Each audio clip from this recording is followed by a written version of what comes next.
అందరికీ హాయ్ అండి. ఇప్పుడొచ్చేసి మనమైతే ఫ్రంట్ పార్ట్‌లో మనము మార్కింగ్ అనేది లేనప్పుడు మనం ఎలా మార్క్ చేసుకొని లోతు తీసుకోవాలో ఇప్పుడైతే ఈ వీడియోలో చూద్దామండి. ముందుగా మనం ఫ్రంట్ పార్ట్ తీసుకోవాలి. చంక సైడ్ తీసుకొని మనకు ఆర్మ్ రౌండ్ అనేది ఎంత పెట్టుకున్నామో తెలిసి ఉంటుంది గదా! ఇప్పుడు నేను ఆర్మ్ రౌండ్ వచ్చేసి 6 ఇంచెస్ తీసుకున్నాను చూడండి. ఇలా 6 ఇంచులకు మార్కింగ్ చేసుకోండి. భుజాల దగ్గర నుంచి ఈ విధంగా. ఇలా మార్కింగ్ చేసుకొని ఒక చిన్న మార్క్ చేసుకోండి.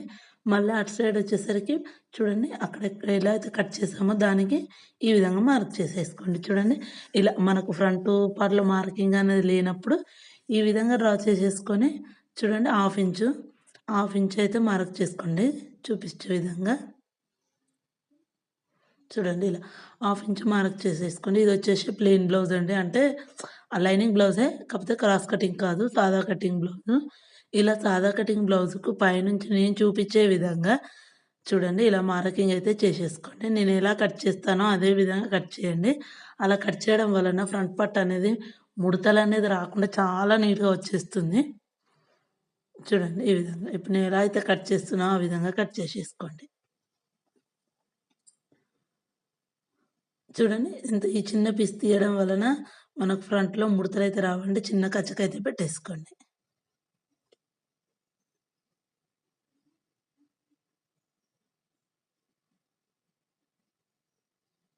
చూడండి మనకు మిడిల్ డాట్ వేసేటప్పుడు ఈ విధంగా ఫోల్డ్ చేసేసుకోండి. పైనకు ఒక 1 ఇంచ్ ఉండేలాగా క్లాత్ వదిలేసేసేయండి. వదిలేసి ఈ విధంగా మార్క్ చేసుకోవాలి మిడిల్ డాట్. కింద డాట్ వచ్చేసి సైజ్ బ్లౌజ్‌ని బట్టి అండి. అంటే కప్పు కొంతమందికి ఎక్కువ షార్ప్ ఉండాలి. అలాంటి వాళ్ళకి ఎక్కువ. చూడండి 2.5 ఇంచులకైతే ఎవరికైనా ఫస్ట్ 2.5 ఇంచులు. ఈ మిడిల్ డాట్ వచ్చేసి కప్పు ఎక్కువ కావాలి అనుకుంటే 3 ఇంచులు, పావుతక్కువ 3 ఇంచులు, 2.5 పెట్టుకోవచ్చండి. వీళ్ళకైతే కప్పు సైజ్ ఎక్కువ అవసరం లేదండి. అందుకే చూడండి చిన్న సైజులో పెట్టేసాను నేను. మీరు ఒకవేళ సైజ్ బ్లౌజ్ ఉంటే వాళ్ళ సైజ్ బ్లౌజ్ ప్రకారమైనా సరే పెట్టేసుకోండి.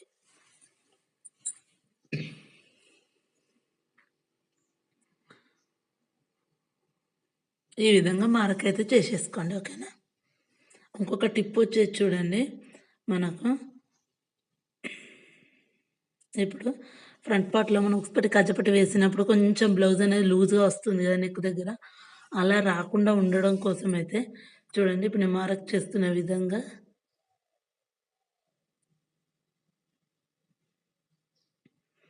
చూడండి ఈ విధంగా మార్క్ చేసి ఆ చిన్న పీస్ కట్ చేసేసుకోండి.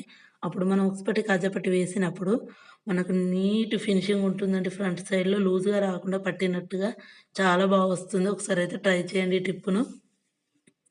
చూడండి ఈ విధంగా మనకు ఫ్రంట్ పార్ట్ మార్కింగ్ లోతైతే ఎలా తీసుకోవాలి మార్కింగ్ లేనప్పుడు చూడండి. ఇప్పుడొచ్చేసి బ్యాక్ పార్ట్ చూద్దామండి. మనం ఇలా టక్స్ వేసుకున్న తర్వాత బ్యాక్ పార్ట్‌లో కొంచెం ఒక హాఫ్ ఇంచ్ క్లాత్ అనేది కట్ చేసుకుంటే ఇప్పుడు అందరూ బొటిక్‌లో ఇదే విధంగా వాడుతున్నారండి. నేను చూపించే విధంగా చూడండి. మిడిల్‌లో డాట్స్ వేసుకున్న దగ్గర నుంచి చిన్న పావించు నుంచి మనకు నడుము దగ్గరకొచ్చేసరికి హాఫ్ ఇంచ్ వరకు కట్ చేసేసుకోండి. ఇలా కట్ చేయడం వలన బ్యాక్ సైడ్‌లో ముడతలు రావు. బ్లౌజ్ ఇట్లా పైకి ఎక్కిపోయినట్టుగా రాకుండా నీట్ ఫినిషింగ్ కనిపిస్తుందండి. చూడండి ఈ విధంగా కట్ చేసుకొని నడుము బెల్ట్ అయితే స్టిచ్ వేసుకుందాం. ముందుగానే మనకు నడుముకి ఎంత క్లాత్ పడుతుందో ఫస్టే చూసుకొని జాయింటింగ్ వేసుకొని దానిపైన డబల్ స్టిచ్ వేసేసుకోండి. అప్పుడు నీట్ ఫినిషింగ్ తోటి ఉంటుంది.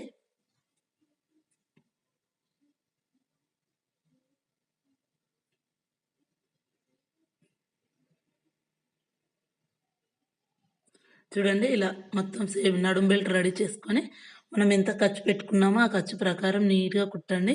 ఇక్కడ ఒక చిన్న టిప్పు మనం టక్స్ వేసుకున్నాం కదా! బ్యాక్ సైడ్‌లో అవొచ్చేసి మనకు ఆపోజిట్ అయినా ఉండాలి, 2 ఎదురుగానైనా ఉండాలండి. ఇప్పుడు నేను మన నడుము సైడ్ చూసేలాగా పెట్టుకున్నాను. ఇది గూడా అంతే ఇటు నడుము సైడ్ చూసేలాగా పెట్టి స్టిచ్ వేస్తున్నాను. మిడిల్‌లో ఒక చిన్న కుచ్చులాగా పెట్టేసాను చూసారు గదా! అదెందుకు అంటే మనం హెమ్మింగ్ చేసుకునేటప్పుడు నీట్‌గా వచ్చేస్తుందండి. పట్టినట్టుగా రాకుండా ఫినిషింగ్ నీట్‌గా ఉంటుంది. ఓకేనా? ఈ చిన్న చిన్న టిప్స్ యూజ్ చేసి బ్లౌజ్ స్టిచ్ చేశామనుకోండి చాలా పర్ఫెక్ట్‌గా వచ్చేస్తుంది బ్లౌజ్ అనేది. చూడండి మనకెంత నీట్‌గా వచ్చేసిందో. చిన్న క్రాస్‌లాగా కూడా వచ్చేస్తుందండి బ్యాక్ సైడు. చాలా బావుంటుందండి. అలా కట్ చేసి మనం గనుక నడుం పట్టి వేశామనుకోండి పర్ఫెక్ట్‌గా కుదిరిపోతుంది బ్లౌజ్ అయితే. చూడండి ఎంత నీట్ ఫినిషింగ్ వచ్చిందో.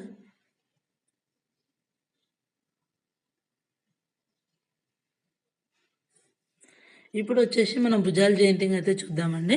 ఇలా నేను చూపిచ్చే విధంగా 2 భుజాలను ఎదురెదురుగా పెట్టేసుకొని, 2ని ఈ విధంగా నేను చూపిచ్చే విధంగా పట్టేసుకోండి. ఫ్రంట్ పార్ట్, బ్యాక్ పార్ట్‌ను. మనం మంచి సైడే స్టిచ్ వేసుకోవాలండి చూడండి. ఎందుకు అంటే ఖర్చు అనేది కనిపియకుండా భుజాల దగ్గర మనకు అప్పుడప్పుడు చిన్న చిన్న పీస్‌లాగా ఊసిపోయి భుజాల దగ్గర జాయింటింగ్ అనేది పోతుంది. అలా పోకుండా ఉండడం కోసమండి ఈ టిప్పు. ఇలా నీట్‌గా ఒక స్టిచ్ వేసేసుకోండి చూడండి. ఇప్పుడొచ్చేసి మనం నార్మల్‌గా బ్లౌజ్‌కి ఎలా అయితే భుజాలు జాయింట్ చేస్తామో ఆ విధంగా ఓపెన్ చేసేసుకోండి చూడండి. నేను చూపించే విధంగా ఫోల్డ్ చేసేసుకోండి మళ్ళీ. ఇప్పుడు లైనింగ్ సైడ్ నుంచి డబుల్ స్టిచ్ అయితే వేసేసుకుందాం. నెక్ దగ్గర చిన్న క్రాస్ లాగా వేసుకోండి. అప్పుడు భుజం అనేది పట్టినట్టుగా ఉంటుంది. మనకు భుజాలు జారకుండా ఉంటాయి.